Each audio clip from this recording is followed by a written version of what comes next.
Well, I've been in my blue to go again. When the rainbow turns the clouds away. Well, I've been in my blue to go again. You'll be back within my arms stay. Het is op 21 mei, een jongetje 84, 3 uur smeetjes. Ik weet het nog bijna precies, want toen kwam de Elvis-film van Acapulco op televisie. En die heb ik toen zien. Ik meen eerst dat het een acteur was en later dan kwam ik erachter, nou het is een zanger. En later kwam ik nog achter dat mijn broer er was ik al fan van wie. Maar ja, Elvis zeggen zelf vaak oors uit in die periodes. Dus toen kwam ik erachter dat Elvis in het witte pak hetzelfde wie als de Elvis die ik kreeg jongen hier. Dus ja, toen heb ik Elvis ontdekt, ja, hetzelfde tijd weet ik nog. Acapulco, sleeping in the bay. Er zie iets aan die man dat ik dacht van, goh ja, dit is het, hier heb ik wel naar zag. Dit is wel iets waar ik mee in Finekoor. Want ik ben, ja, hoe oud ben ik ben 11 jaar. Dus ja, nee, het kwam wel aan.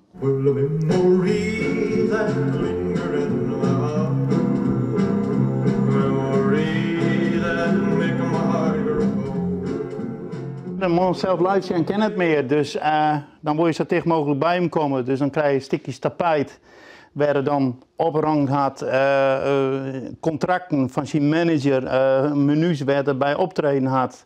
Een heel stukje hier, nou ja, bedtapijt, een stukje sigaar zelfs, hè, wat ze scharrelen had bij de hekken waar er dan stangen. Dat hebben ze dan bewaren invriest en dat hebben ze later weer verkocht. Ja, het is maar wat ik expario natuurlijk, maar krijg wat ik zeg, je wil eens dicht bij die man wezen.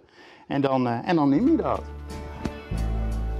Love me tender, love me true. Thank you. Never let me go. Hoe zou je leven wezen zonder Elvis? Och, saai. Saai. Ik denk, ja, nou, een stuk saaier. Ja. Ik weet net, je kan het net voorstellen, als ik hem net ontdekt hier, nee. Nee, ik kan het me net voorstellen. Ik heb hem nodig, ik heb hem iedere dag, hij is er iedere dag. Een probleem kan hij eerder, hij praat net bij waarom. Ik ken alles erin kwijt. Als ik dat missen zou, nee, dan zoek ik het dan meer weer.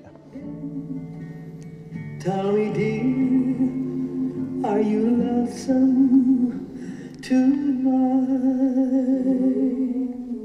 De allereerste keer dat mijn vrouw zwanger was, toen hier met haar al zei, god, wat hoe mooi bij dat het jonkje dan Elvis zitten. Maar ja, dan werd het een famke. En dan denk ik, nou oké, dan zullen we nog een keer. En dan, ja, toen werd het weer een famke. Dus ja, toen weer de hoop al een beetje voort. Toen kwam dan nog het jonkje, dus en toen zei mijn vrouw, want ja, ik zelf hier alweer zoiets van, ja, is het wel verstandig, is het wel dit, is het wel dat. En mijn vrouw zei, nee, het is Elvis en het wordt Elvis. En daar is er zelf wel een beetje blij mee. Zijn muzikale interesse leidt heel erg zoals. Maar ik zeg altijd in Saasje, nou, mijn zus cadeautje. En wat we daarmee doen, moeten we zelf doen.